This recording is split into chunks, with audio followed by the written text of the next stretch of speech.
to give your usual introduction? Yes, Mr. Chair. This meeting is being recorded for minute-taking purposes, as well as for posting of the recording of the proceedings on the agency's website. This meeting is also being live streamed on the Access Health CT website. This meeting is also being recorded by CTN for a later broadcast. Thank you, Mr. Chair. Thank you. I think we've been with introductions, so if I could ask each of the board members to introduce themselves or recognize their presence. This is Charlie Klippel. Thank you, Mr. Chair. Paul Philpott, Vice Chair. Here. Grant Ritter. Here. DJ Gifford. Present. Steven Hernandez. Thank you. Steven Hernandez. I'm here. Thank you. Thank you. Matthew Brockman. Here. Thank you. Thomas McNeil. Mr. McNeil. Here. Thank you. Dina Berlin. Andrea Barton Reeves, DSS Commissioner. Here. Thank you. Mr. Sean King from OHA. Good morning, I'm here. Good morning. Thank you. Claudia Gualtieri from OPM. Here. Thank you. Eleanor Malfredi from Connecticut Insurance Department. Here. Thank you. Dr. Manisha Tutani, DPH Commissioner. And Caroline Zambetti, designee for Nancy Navarrete, DMS Commissioner. Here. Thank you. Thanks very much, and great to be with you all again. Could I ask the staff on management of Access Health to introduce themselves too, starting with you, James? Thank you, Mr. Chair. Good morning, all. James Michelle, Access Health Connecticut. Gina Walsh, Director of Operations, Access Health Connecticut. Lisa Rick, Director of Finance, Access Health Connecticut. Rebecca McClear, Director of Technical Operations and Analytics, Access Health CT. Susan Rich Bai, Director of Legal and Governmental Affairs, Access Health Connecticut. Caroline Ruette, Director of Marketing, Access Health CT. Good morning, John Carbone, Director of Small Group Product Development and Broker Support. Good morning, everyone. Glenn Jurgen, Director of Human Resources, Access Health CT. Marquise Davis, Director of IT, Access Health CT. Thank you. I think that's everyone. So thank you very much. We have a busy agenda today. I understand we have no public comment. Is that correct, Marcin? That's correct, Mr. Chair. Fantastic. So we'll move to a vote to consider and then approve the minutes from the last meeting. Do I have any comments on the minutes of the last meeting?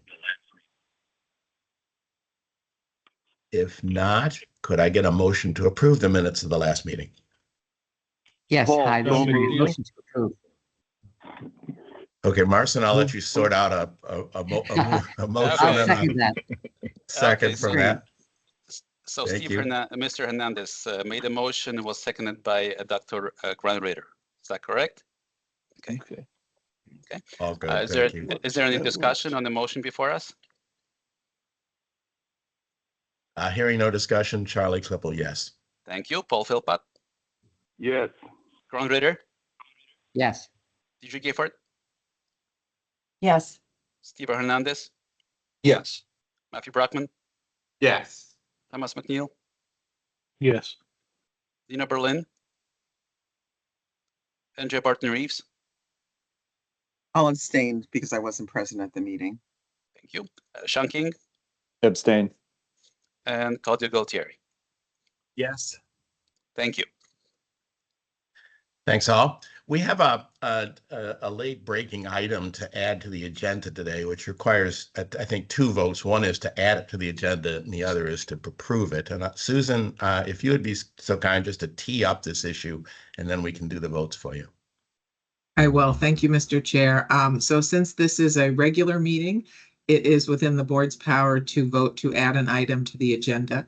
We were notified by the Department of Social Services yesterday that they had gotten approval for some actuarial work that they need done that they would like to use Wakely for the Covered Connecticut program.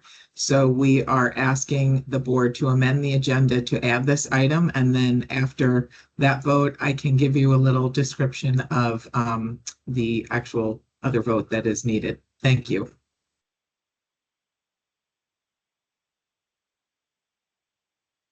Sorry, great. Thank you, Susan. Sorry, please. I'm just going to make the motion to add this item to the agenda, Mr. Chair. Thank you so much. Second? Tom McNeil, second. Thank you, Tom. Any further discussion on adding this to the agenda? If not, Charlie Klippel, yes. Thank you. Paul Philpott, Yes. Ron Ritter. Dr. Ritter. Deidre Gifford, Yes. Steven Hernandez, Yes. Matthew Brockman, Yes. Thomas McNeil, Yes. Dina Berlin, Andrea Barton Reeves, Yes. Sean King, Yes. and Claudio Galtieri. Yes. Thank you. All right. Thank you. This Susan? is Dr. Ritter. I say yes. Oh, thank you. Thank you. Susan? Thank you. Yes, so the item that we would like to add that we've just added to the agenda is DSS's request to use Wakely for actuarial services.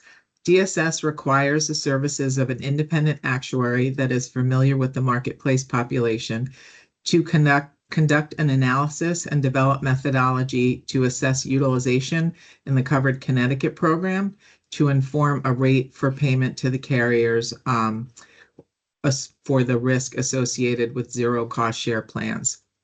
So Access Health will enter into an SOW with Wakely, who it has engaged for the next 3 years for actuarial services to perform this work, and the cost of $450,000 will be paid 100% by DSS.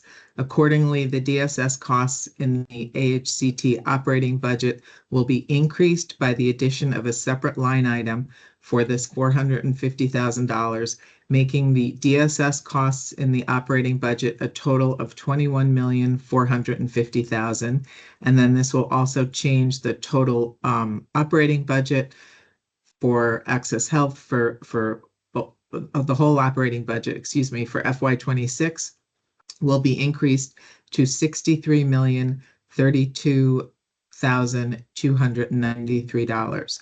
Access Health now asks the board for approval for this additional expense of $450,000 to be added to the FY26 operating budget pursuant to the requirement in Access Health's policy titled Adoption of Annual Budget and Plan of Operations.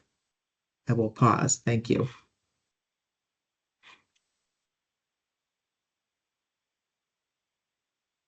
Sorry, I was on mute. Any thank you, Susan. Any discussion of this item that we should hear? Mr. Chair, just for purposes of adding a little context here, Susan, help me understand. As I understand it, when we started Covered Connecticut, there was a request that we had a premium surcharge, essentially a program participation fee, recognizing that the patient population, the customer base, may act differently if everything was entirely free subsidies and no cost sharing and no deductibles. And as a result of that, we had started with a program fee that was quite high. And as we looked at the use experience, we've been able to successfully negotiate that down. So this is just building on that work to successfully calibrate what, if any, or modest adjustment in program fee may be needed to make sure that carriers can remain solvent and continue to provide Covered Connecticut. Is that right? That's correct. And then this will provide a methodology going forward, for each year to have it all in place. So thank you. Excellent. Thank you. Just wanted to give some context. Appreciate it. Andrea, did you have a comment or question? No, Susan answered the question. I didn't know if Claudio needed further explanation or if the board did, but I'm fine. Thank you. Okay. All right. Thank you for the clarification. Any further discussion of this matter? If not, then I would ask for a motion along the lines that Susan outlined to add this into the budget for the Access Health. Mr. Chair, would you like to spell out the motion or? would you- Feel free if you'd like to be more specific about that Okay. motion. Okay, motion to add $450,000 to the fiscal year 26 operating budget for actuarial work needed to be performed by Wakely for the Department of Social Services for the Covered Connecticut program that will be paid 100% by DSS. Perfect. Thank you, Mr. I have Chair. a motion to approve that. Yes, hi, this is Grant. Motion to approve. Thank you, Grant. Second? This is Claudio. I'm happy to second. Okay, again, I leave that to you, Marcin. I think But- Claudio. Mhm. All right, thank you. Any further discussion? If not, Charlie Klippel, yes. Thank you. Paul Philpott. Yes. Thank you. Grant Ritter. Yes.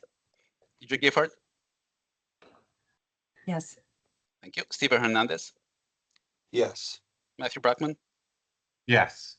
Thomas McNeil. Yes. Dina Berlin. Yes. Angie Barton Reeves. Yes. Sean King. Yes. And Claudio Gautieri. Yes. Thank you. Terrific. Thank you all very much. Look, we return to the regular agenda, and James, that's your report. Thank you very much, Mr. Chair. Good morning, everyone. I'm James Michelle, the Chief Executive Officer of Access Health Connecticut. Welcome to the last board meeting of our fiscal year. As you know, we recently shared information with you regarding the One Big Beautiful Bill Act, also known as the Reconciliation Bill. It is now with the Senate for its consideration. If this bill passes, it will have significant impact on our customers. I have worked with my colleagues across the country to provide information to the members of our federal delegation about the impact and changes we expect.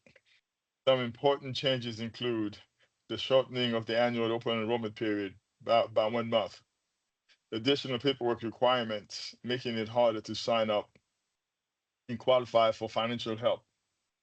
It is also anticipated that the enhanced subsidies that were introduced in 2021 as part of the American Rescue Plan Act and extended through the Inflation Reduction Act will expire at the end of this year.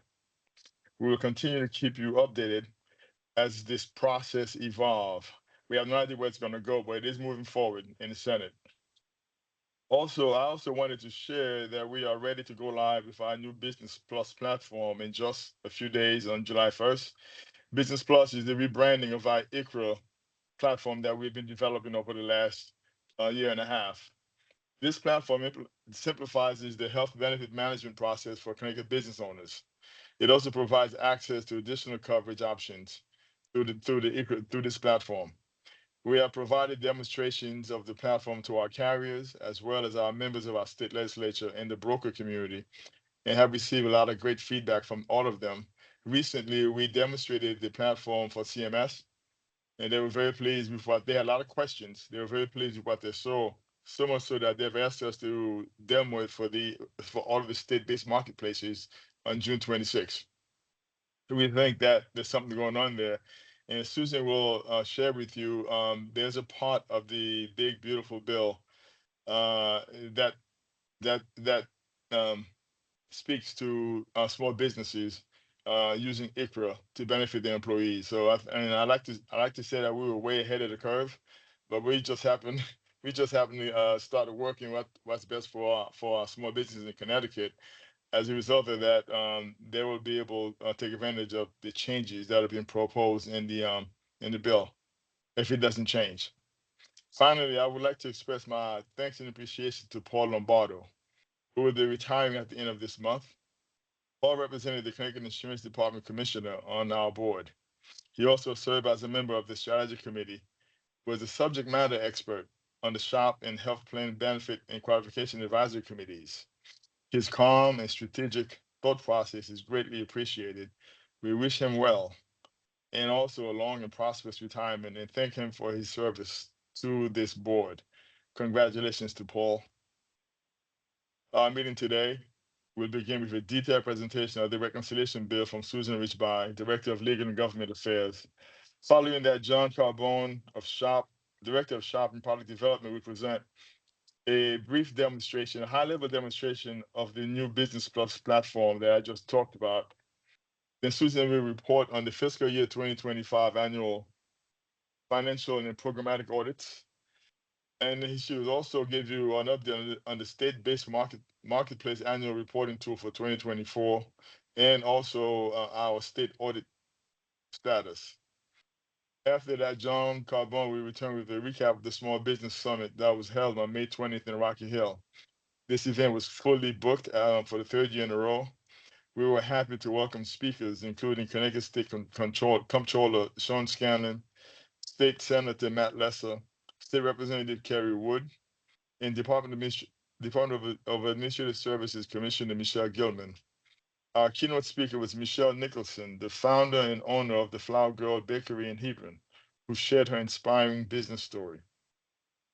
We thank everyone who attended this event. Then John will come back very quickly to give you an update on the Broker Academy, who is now in its 4th year. The program continues to be very successful and very popular with the communities that we serve. And this year, our Broker Academy graduates will play an important role in supporting employers and employees as they navigate our new platform, so business could take advantage of the ICRA process. Mr. Chair, at this point, I will stop talking because we have a lot going on, but I would entertain any questions anyone has for us. Me. Terrific. I think Dr. Gifford has a question. Thank you. James, is it going to be part of the presentation later to talk about specifically what's in the reconciliation bill with respect to, besides shortening the enrollment period? Were you guys planning at all to talk about the other impacts, or can you or Susan elaborate if it's not part of the later agenda? No, it is. We will cover everything that's going to impact us across the state of Connecticut. Then we'll answer any questions we had also. We did a similar presentation last Thursday for the strategy committee. All right. Thanks, James. Yes. Any other questions? So we're going to turn this over to Susan to do that. Just before we do, let me express on behalf of the board, all of you, our thanks to James, to Paul for his service on this board. It's been great to have him with us. So thank you to him. And without further ado, Susan. Thank you again, Mr. Chair. And yes, we will go through all of the different provisions that will have a big impact, most importantly on consumers and also on Access Health. So this bill really changes how and when consumers will enroll, the paperwork required for them to enroll, and very critically, the premiums that they pay. So these are really highly important to people having and maintaining their coverage. So as James mentioned, we've sent information on this. I believe we've sent it to the board, and we've shared a lot of information for our work with our other state exchanges, with our federal delegation, and also with state officials, so everyone is aware. So I've broken it down into groups to look at it. So first we'll look at enrollment restrictions. As James mentioned, one of the items in there that's also in the proposed rule, and a lot of these items are also in the proposed rule as well, is shortening the open enrollment period to November 1st to December 15th with no flexibility for states. Previously, state exchanges have had flexibility to, go a little longer, start a little earlier than the FFM. They are proposing that everybody would have to keep to the same time period. They are also eliminating marketplace eligibility for deferred action for childhood arrivals DACA recipients, which they only gained this year in 2024. And this change is set for January 1, 2026. The changes take place some in 26, some in 27, some in 28. So where I have information on that, I'll point that out. They also are proposing to eliminate eligibility for financial assistance, the APTCs, and cost-sharing reductions for most non-citizen groups. They're proposing to only allow it for green card holders, this very small group, which I don't believe we have a lot of in Connecticut, of certain Cuban immigrants, and also what are referred to as COFAs, the Compact of free association. And I don't know that we have anyone with that status enrolled in Connecticut. So they're proposing to eliminate a lot of previously lawfully present immigrants in Connecticut and elsewhere. They're also proposing to eliminate eligibility for APTCs for green card holders who have not yet met the 5-year bar for Medicaid. They have to have the green card, be a lawful permanent resident for 5 years to be eligible for Medicaid. So previously, consumers in that place were able to enroll in a plan and get financial assistance even if their income was below 100% of the FPL, which normally they would not be eligible for this financial assistance. They're also proposing to eliminate eligibility for financial assistance for consumers who are not eligible for Medicaid due to the work requirements. They're kind of extending it, not putting a work requirement here, but saying if you aren't eligible for Medicaid because of the work requirement, you also cannot get financial assistance through an exchange. So the change for the green card holders with income below 100% is also for 2026.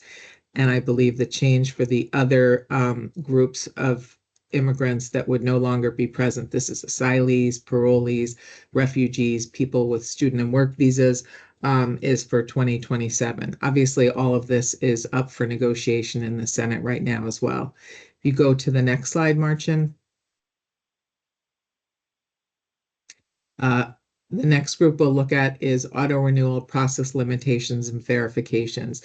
This has gotten a lot of attention in the press, talking about eliminating auto renewal. While it does not specify eliminating auto renewal, it puts into place all of these requirements that would in essence eliminate it for various different groups. It proposes to require pre-enrollment verification for eligibility for financial assistance. And the consumer would no longer be able to have that financial assistance while they were still verifying their information. Up until now, there's been presumptive eligibility. You enrolled.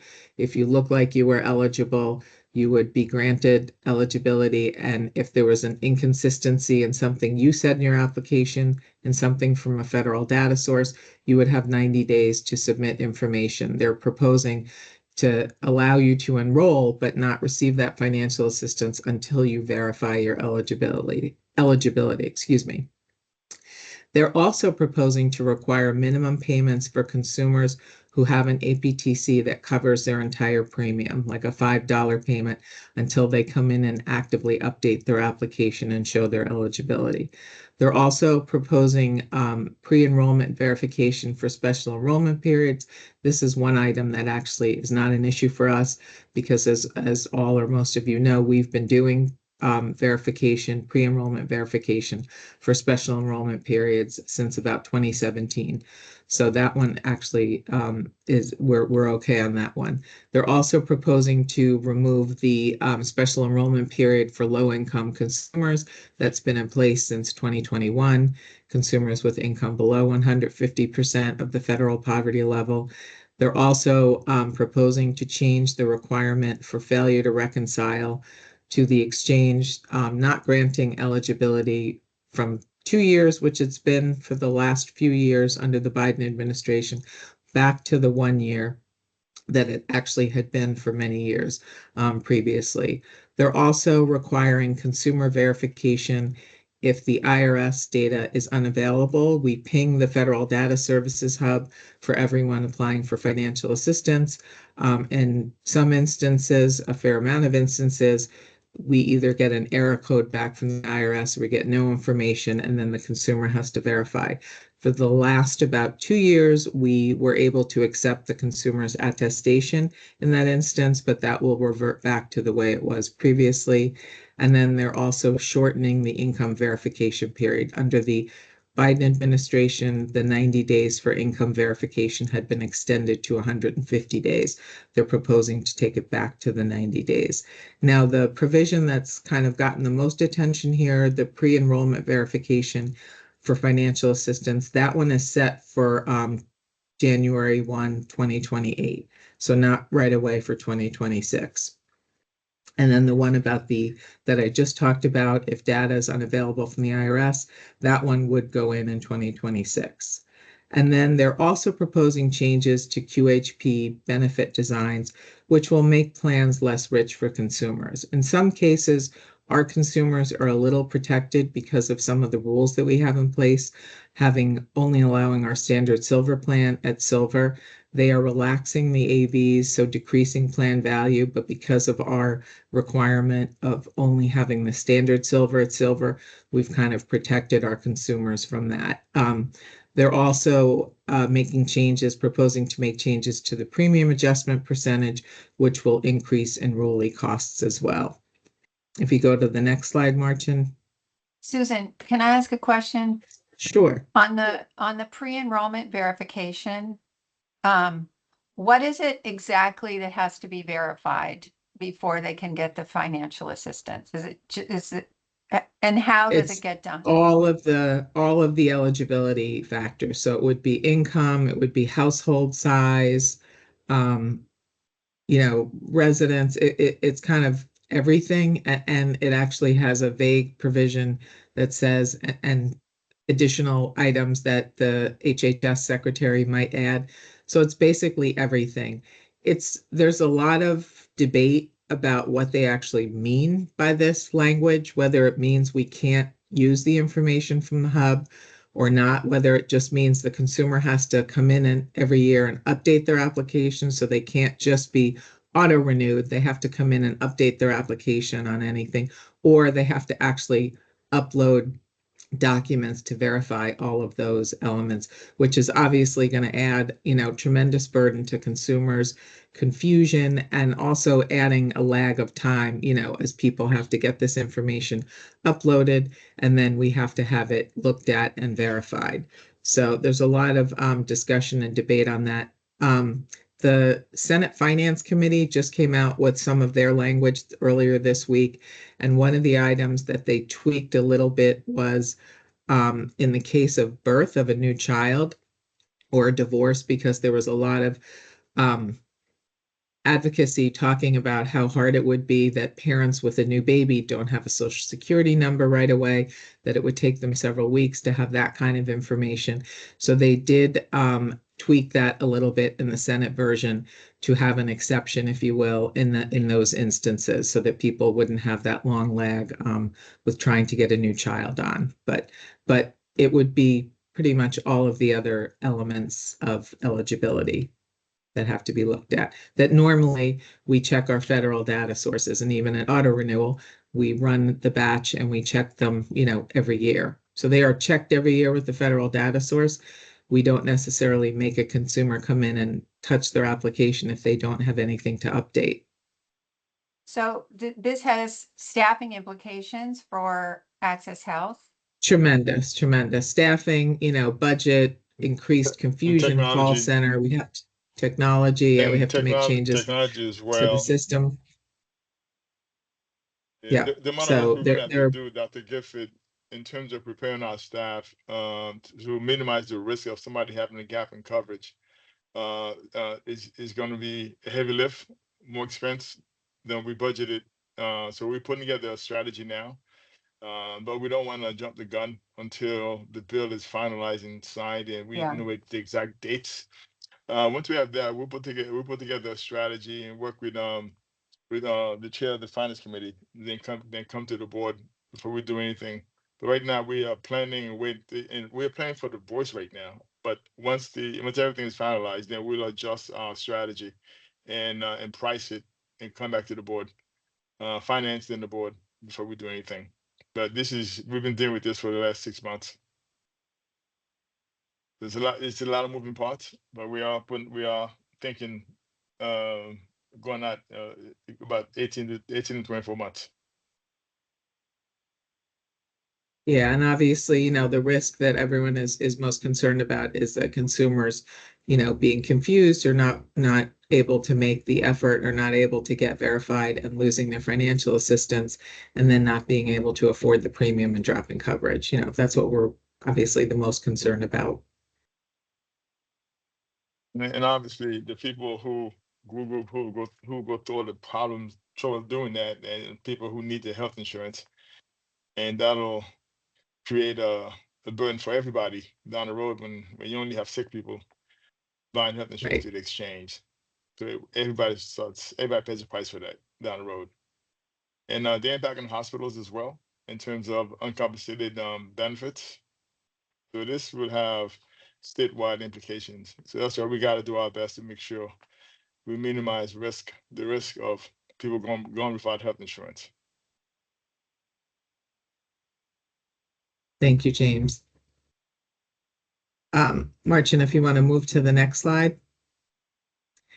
And then I think this is probably, no, there's probably another slide after this.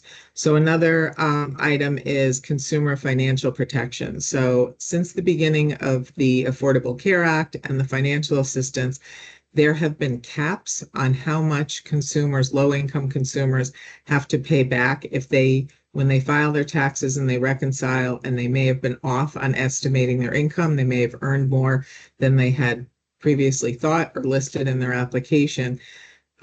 They have to pay those amounts back to the IRS when they file their return and reconcile. But there have been these caps in place to limit the amount that low-income consumers have had to pay back. You know, in some cases, APTCs can be $8,000, $10,000 for the year, depending on the consumer's age and their premium costs. So they're proposing to remove those caps completely, which would be a huge financial burden on low-income consumers. They're also proposing to allow carriers to require payment of any past due premiums before a consumer can effectuate for a new plan year. And this similar rule had been in place since in 2017 for a few years under the first Trump administration. And in that iteration, it was only for the previous plan year. In the current language, it talks about any past due premium owed to that carrier. So this also, presents a financial hardship to a lot of low-income consumers. They're also proposing to change the premium payment thresholds, what the carrier considers as fully paid or paid in a month. And then one that I know we've talked about before in the board, prohibiting the use of tax credits for gender-affirming care. They're also proposing to reauthorize the funding for the CSR payments, which if you just read it, it sounds like, oh, that's a good thing. It actually is a bad thing for consumers because since those were pulled back in 2018, states have used silver loading to make up that difference to the carrier for those cost sharing reductions. And the silver loading actually has had a very positive impact for consumers across the board, especially those not even in silver, those buying bronze or gold, because it has made APTCs bigger. They've had a load on top of them. In Connecticut right now, it's about 10%. So that has actually helped a lot of consumers. So if that goes away, and they're proposing that for 2026, that would be a big change to APTC amounts and silver premiums. Also a really challenging point in the year, in the cycle, for the insurance department and regulators in every state who are currently reviewing insurance rates, proposed insurance rate filings from the carriers. And then they added another twist to this, that they would prohibit federal funds for CSR payments for plans that cover elective abortion. And for us, our silver plans all cover elective abortion. So it's really unclear. We've had many conversations with our colleagues how that would actually play out. Would that mean that they wouldn't make the payments in Connecticut and we could still have silver loading? It's very unclear. So a lot of discussion on that. And I believe that item is still in some of the Senate language that came out this week. If you go to the next slide, Marcin. Oh, Commissioner Reeves, yes. Thank you. I just had a quick question about elective abortion, or are those categorized as those that are outside of the Hyde Amendment exception? Hyde Amendment, yes, yes. Okay, yep. All right. So they're proposing that they would only pay for plans that limited any coverage for abortion to Hyde only and did not cover non-Hyde. And our plans all cover, thank you, non-Hyde, to get a little wonky. But they cover them, but isn't it true that the consumer has to pay for the rider, right? The Susan? consumer, it's not necessarily a rider, but that portion of premium has to be a minimum of $1 per member per month. Yeah, It's included in the total premium, and APTC has never been allowed to be used for Right. that $1 per member per month for plans Right. that cover it.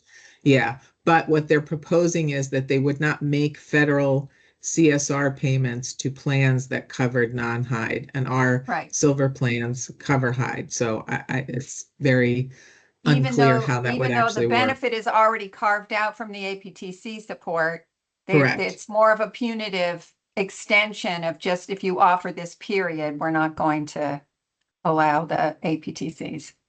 Correct. It's kind of, they're making a real policy statement on those services.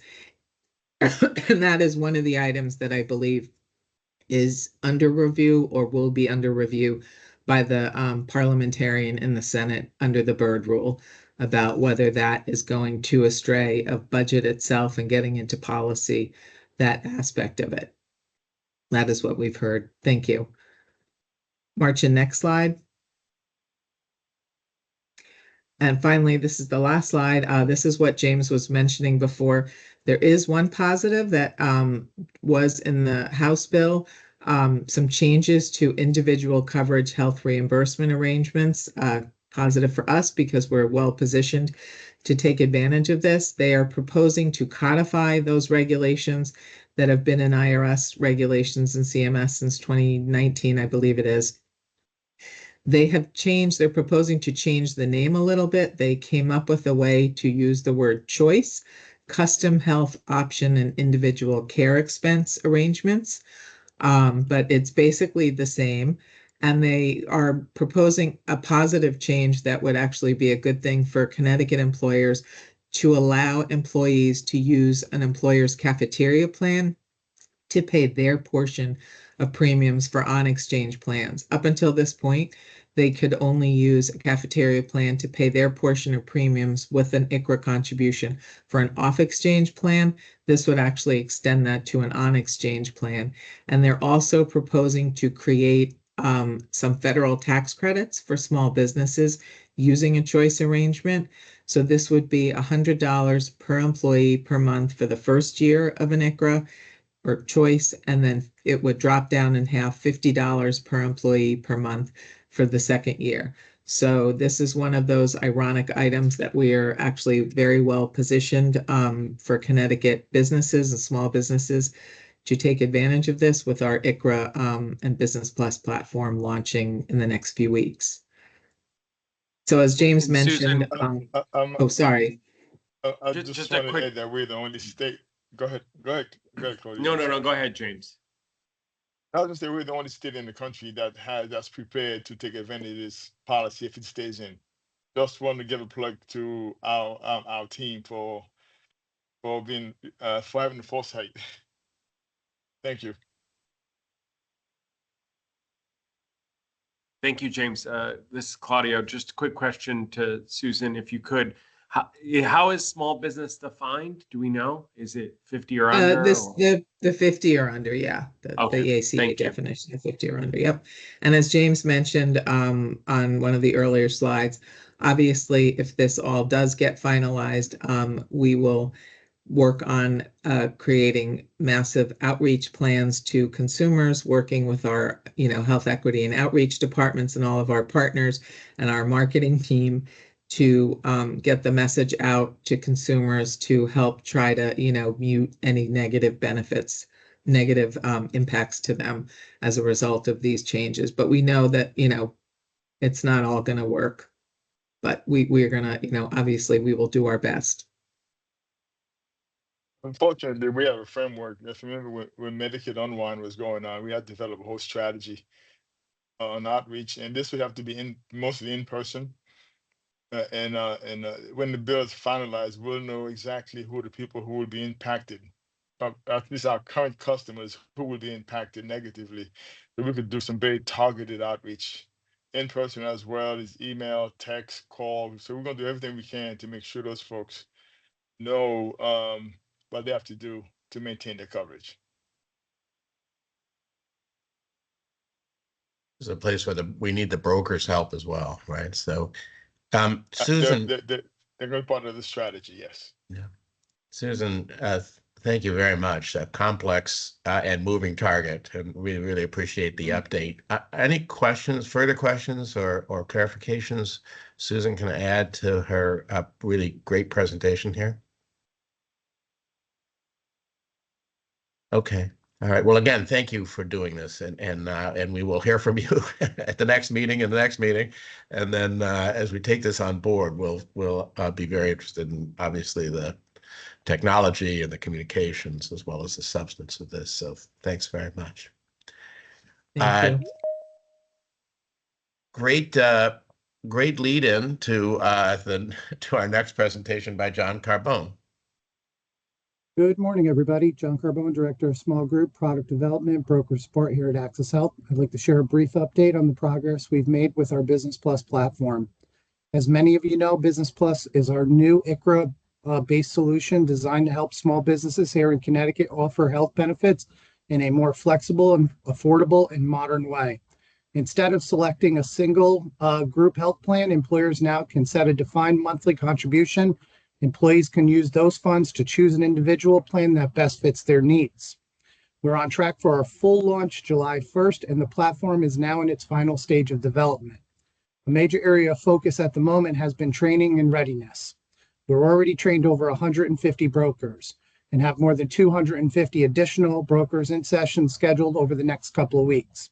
Our carrier partners have also completed their training, are fully prepared to support our broker community, our employers and employees during our rollout. In addition, we've conducted a live demonstration of the platform to the Connecticut General Assembly, the Center of Medicare and Medicaid, and the Center of Consumer Information and Insurance Oversight Committee, highlighting the platform's innovation and our commitment to the national best practice in consumer choice and transparency.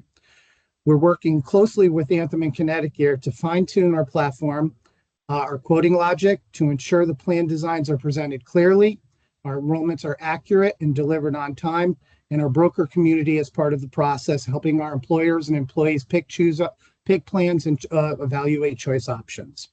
Our marketing and outreach side, we're preparing to launch our broker toolkit, ramp up on small business engagement, support adoptions through our local events and chambers, partner up with associations, and also conduct webinars throughout the state. As we've already to look ahead as well, we positioned to respond to the custom health options and individual care expense, also known as choice. If enacted, it will reinforce the value of our platform like Business Plus by encouraging broader access to ICHRA-based models across the state. Our early investment in training infrastructure and carrier collaborations means we'll be ready to scale quickly and will lead the way in delivering affordable coverage options to Connecticut small businesses. We're launching with a baseline of 5,000 members in our first year ending in 2026, but we see this just being the beginning. Based on our current market trends, broker engagement, and employer demand, we project a steady growth over the next 3 to 5 years and expanded our goal to 15 to 20,000 members. As the individual market continues to mature, and if legislation like Choice Bill is enacted, Business Plus will be an essential tool to help Connecticut small businesses enroll in a covered plan. To help bring this experience to life, our partner Newfield Technology is here today. We'll be sharing a visual overview of the platform so you can see exactly how Business Plus will work for our brokers, employers, and employees. Thank you again for being part of this important work and everything you do to support small business here in Connecticut. So at this time, I'd like to turn it over to Kunal over at Newfields Technology. Kunal? Thanks, John. Yep, I'm sharing my screen. Hi, everyone. Good morning. So this is the Business Plus platform from our test environment. And this is going to go live, as John mentioned, on July 1. And this portal is going to be accessible for brokers, employers, and employees. On the homepage itself, we have provided some information upfront on what the broker community can do. They can register and onboard new employers. They can compare different financial models on this platform, create employer-specific quote, help the employer or the employee manage their respective account. And we have ensured that this platform is seamlessly integrated with the existing HIX technology as far as the security and compliance goes as well. So our existing brokers can just use their existing credentials to access this platform, and we don't have to onboard them again onto this. Similarly, for employers, they can define their contribution levels, set up their customized ICRA program, monitor plan enrollments, do the payments, including their contribution levels for the employees directly through this platform, which will be transmitted to the carriers. And for the employees, they can view if they are having affordable ICRA, and on the basis of that, if they need to make decisions on if they want covered CT benefits, or they want to check their eligibility for APTC, or they want to continue with ICRA in case they have affordable ICRA available. So I'll start with the broker. So as a broker on my dashboard, I'll be seeing all the businesses who are currently my clients on my dashboard. And for my demo, like I'll just select one of the businesses, which is named Iconic Tech Limited. So the entire information is going to be available. And if any information needs to be edited out, the broker can make those edits themselves. Similarly, the classes which have been set up for that particular employer are going to be available. So we start usually with 4 standard classes in accordance with what IRS defines for ICRA classes, like full-time salaried employees, full-time hourly employees. And of course, if something needs to be changed, like some class needs to be taken out or the contribution amount needs to be updated, there is flexibility to change all of that. There can be age-based contribution, or if they're salaried, or if they're part-time seasonal workers. So we can customize the setup for each employer. Then we have the employer-specific census, which is available. The employees can be added directly on the portal, or there is flexibility to get the data in an Excel spreadsheet and upload it directly into the system, and all the information will be uploaded over here. And this entire information will be directly available to the employees when they start with their application as well. So that way they have to enter less information and do less number of clicks to complete their enrollment.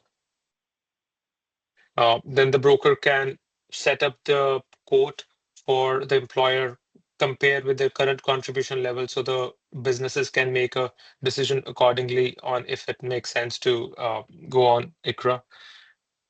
The quote history can be looked at. Then for the payments, what's the pending amount, how much amount has been paid to each of the respective carriers. So that entire data is available over here. And if the broker needs to see the breakdown, that reporting is accessible as well.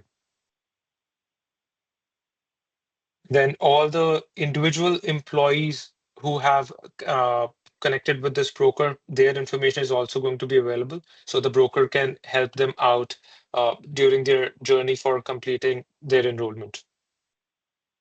So we have made a bunch of tools available to the brokers so they can support the Business Plus platform and the ICRA program setup throughout the journey of the employer. Next, we'll jump on to how the portal works for an employer.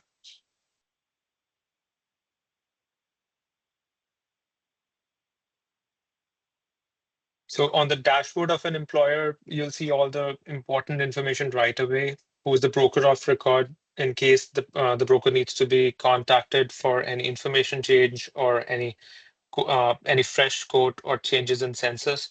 The census information, what kind of classes have been set up, what's the quote, all of that is available right away. And then the way the classes were structured, who are the current employees, if someone needs to be terminated or added, that can be done by the employer themselves as well. The employers can also create the quote in case they don't want to use a broker. Then there are other options as well, different messages, like say a payment is due, And if you want to see how much payment is due, you can see it directly from the dashboard as well. So we have given a lot of tools to the employers as well, so they can efficiently manage their payment and the end-to-end life cycle of managing the enrollments from here.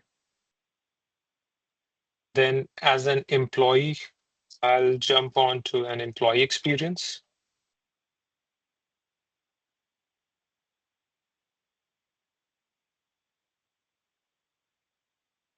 So this is the dashboard of an employee who has already completed the enrollment with ICHRA.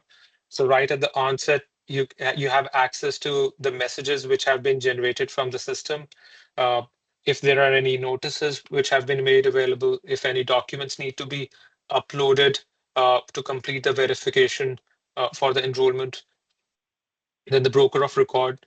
An employee is going to have the flexibility to change their broker in case they do not want to go with the broker which the employer had initially recommended. So we have kept that flexibility available to the employee as well. The current plan which this employee is enrolled in, including their total premium amount, the employer contribution, what's the responsible amount, and of course, the employee can choose to end their coverage in case they want to try for an alternate benefit available from the state. The rest of the information like demographics, tax, household section. Then for this particular case, the ICHRA was affordable, so that information is available. In case ICHRA was not affordable, this employee would have had the option to opt out of ICHRA. And in that case, we seamlessly transitioned them to the core HIC system where all of the information which they had already entered gets carried over within a single sign-on. So again, the employee does not have to enter any of this information again in order to get APTC or Husky or Covered Connecticut benefits. So we have tried to keep it extremely seamless for the employee experience. If someone wants to learn about how ICHRA affordability had worked, so that information and transparency has also been maintained within the portal in case someone wants to deep dive into the calculations. So thanks, everyone. John, that was it from the demo. Thank you, Kunal. If anybody has any questions, we'll be more than happy to answer them. If anybody would like to see a demo, a more intense demo, we'll be more than happy also to schedule that. So thanks for your time. Yes. Dr. Gifford. Dr. Gifford. Thanks, John. I know we've had several employers that have reached out prior to the formal launch. Have any employers enrolled? So we have finalist presentations, 5 finalist presentations coming up over the next 4 days. This is the time where brokers now, pretty much after the middle of the month, start making plan options for their employers for 7/1. We feel like we are going to have groups for 7/1 enrolled. Okay.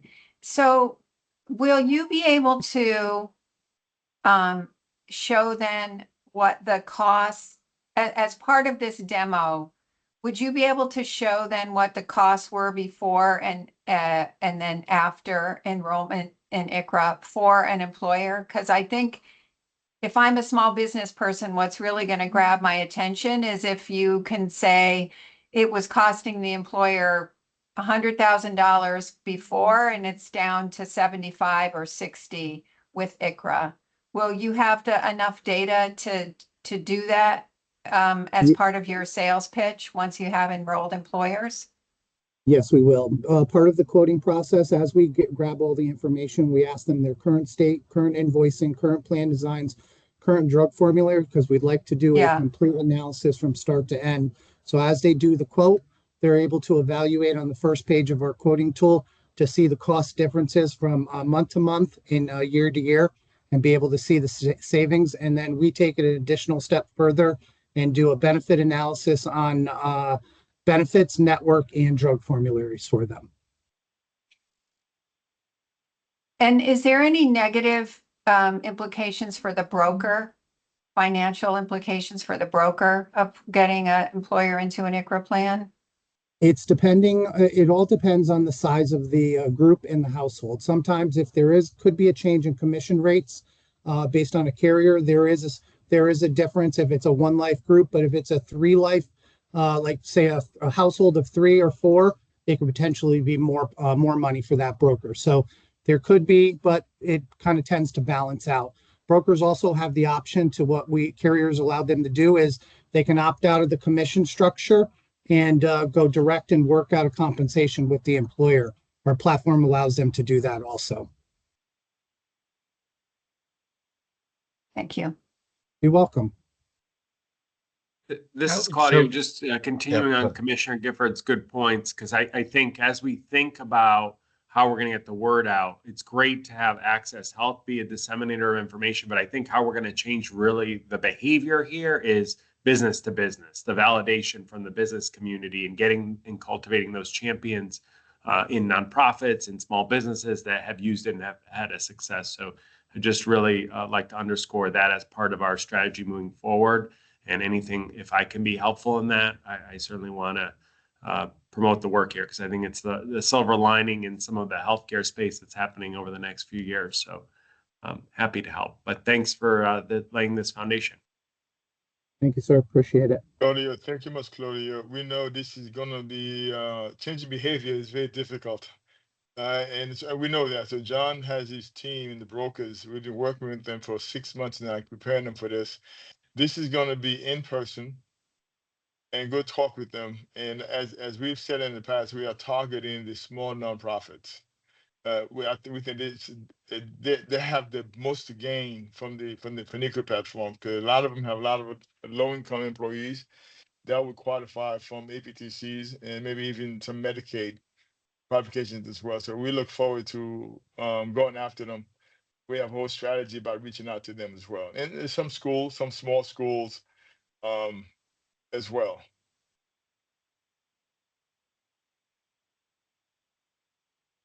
Any further comments or questions? The most recent. Go ahead, James. No, I said the most recent addition that we're going to target is also the preschools, the daycare centers. We're going to look at them as well. We're going to work on getting a list of who they are, where they are, and then we're going to reach out to them as well. So, John, thank you very much. Kunal, thank you for joining us today. Appreciate the demonstration. Again, I applaud, James, your leadership in bringing us to this point, as well as your team. I think we are ahead of the game here, and that's a great thing. So thank you all. With that, Susan, I think back to you. Thank you very much. We have an update, an audit status update. So first, I'll let you know that the audit committee met last week on June 12th, 2025. At that time, Whittlesley, our independent financial auditors, presented the audit objectives and the impact for the annual independent financial audit and the annual programmatic audit, and the expectations for management and also for the audit committee, along with the timeline and the audit scope. A financial audit, just to remind everybody, is required under both state and federal law, and the programmatic audit is a CMS requirement for Access Health Connecticut as a state-based marketplace.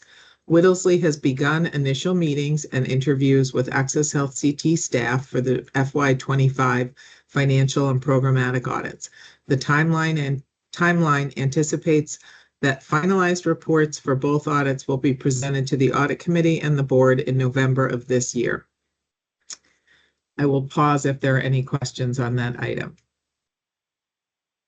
Okay, so next up, as James mentioned, is our SMART, State-Based Marketplace Annual Reporting Tool. The ACA requires state marketplaces like Access Health Connecticut to keep accurate accounting of all activities, receipts, and expenditures, and to monitor and to report to HHS on those activities, and also to complete an annual report and engage an independent financial auditor to perform the financial and programmatic audits that we just mentioned. CMS developed an online annual reporting tool for state exchanges many years ago.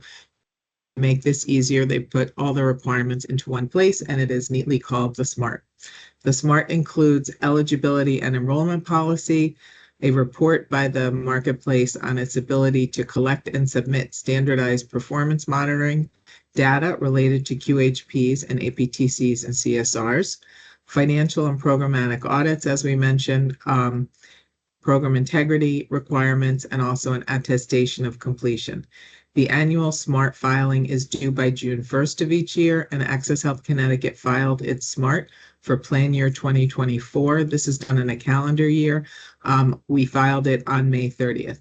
CMS will now review it and get back to us in a few months, but we did not find any issues and do not anticipate any findings or recommendations. And then finally, our last item, James mentioned also the auditors of public accounts, the state auditors.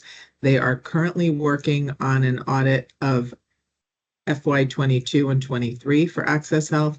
And at this time, Access Health CT has provided them with all of the requested documents and information, and we await hearing back from them. I will pause for any questions.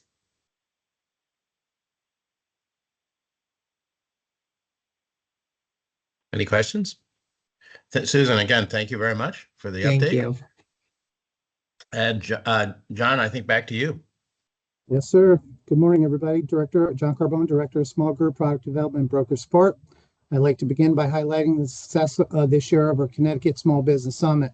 Now in its third year, the summit has become a powerful forum for small business owners, brokers, carriers, vendors, and community partners to come together and share our ideas that strengthen the future of small businesses in our state. This year's event was sold out once again with over 225 attendees, 21 vendors, and 19 speakers, all gathered in one place, connecting, learning, and exploring new solutions. We were honored this year to welcome Michelle Nicholson, the Small Business SBA 2025 Small Business Person of the Year. Our keynote speaker, her journey with the Flower Girl Bakery and Cafe is a reminder in the resilience, vision, and determination it takes to thrive as a small business in today's environment. Whether you joined us networking or just there to expand your knowledge or explore innovation like our Business Plus platform, we hope that the summit left our small businesses feeling empowered, supported, and connected. Our mission this year is to continue to grow this venue and continue to move forward in the following year. So at this time, if anybody has any questions, I'll be more than happy to take them.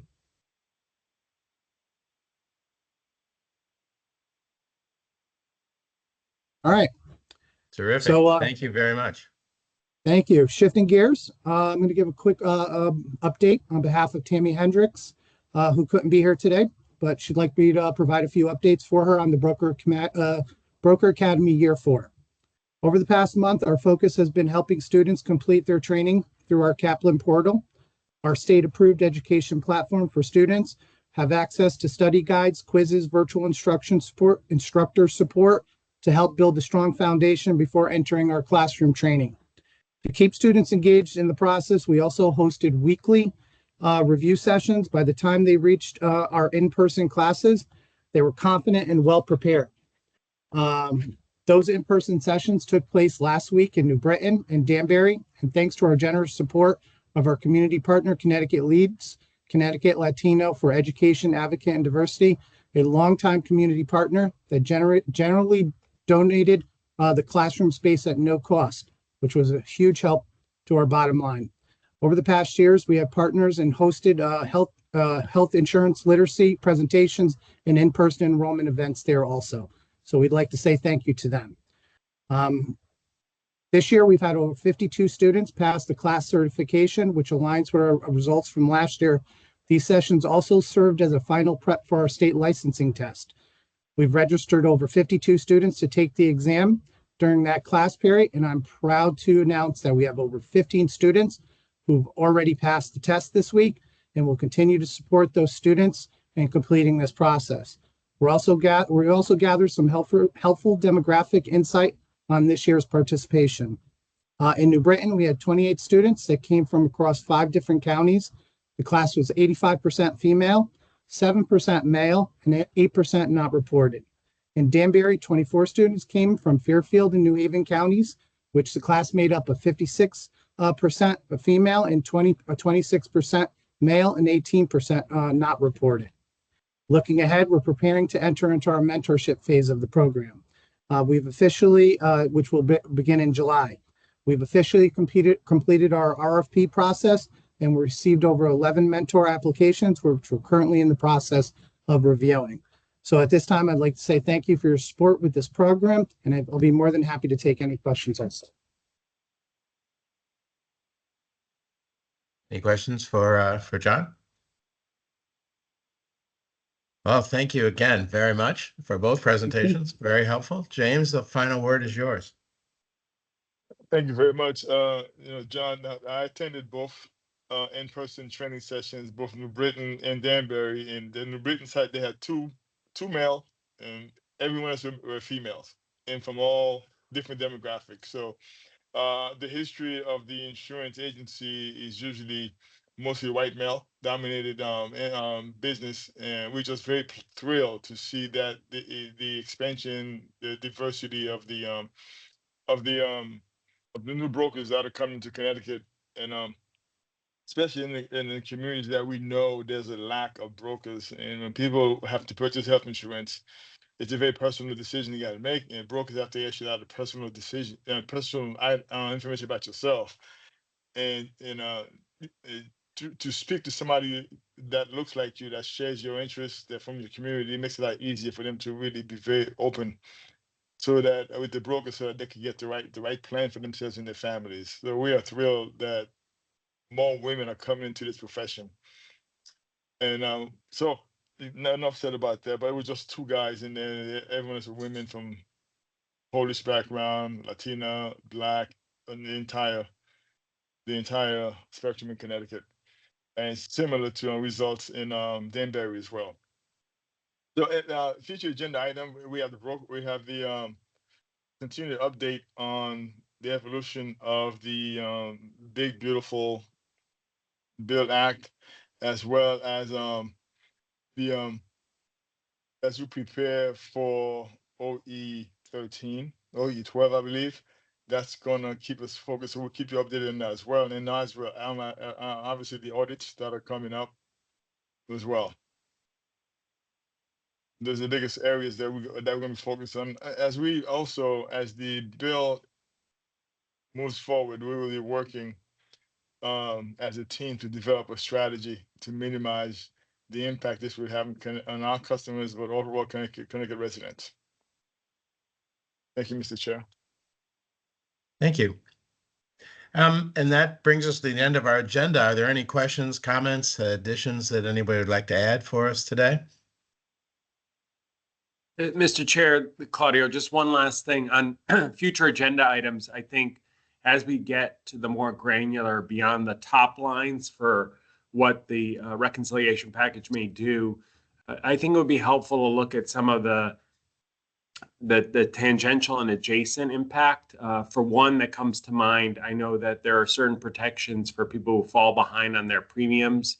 If they do have a subsidy, my understanding is that the ACA has provided an opportunity, I think it's a 90-day period, to come current, which would allow them to restore healthcare rather than just getting canceled if they run into tough times. So as we think about the subsidies decreasing, I think there's also a cliff in terms of some protections that extend to those that have subsidy, even if it's a minor subsidy that may be lost. So I want to look at the dimensions of impact, not just from a financial, but also what consumer protections exist, and if there's potentially ideas that we should be considering as a state to backfill the regulatory protections that may go away. Great point, Claudio. And Susan, we're putting that on your shoulders a little bit along with James, but thank you. Good. It's good. It's a good comment. Yeah, so far they haven't proposed anything touching that 3-month grace period Claudio's referring to, but who knows?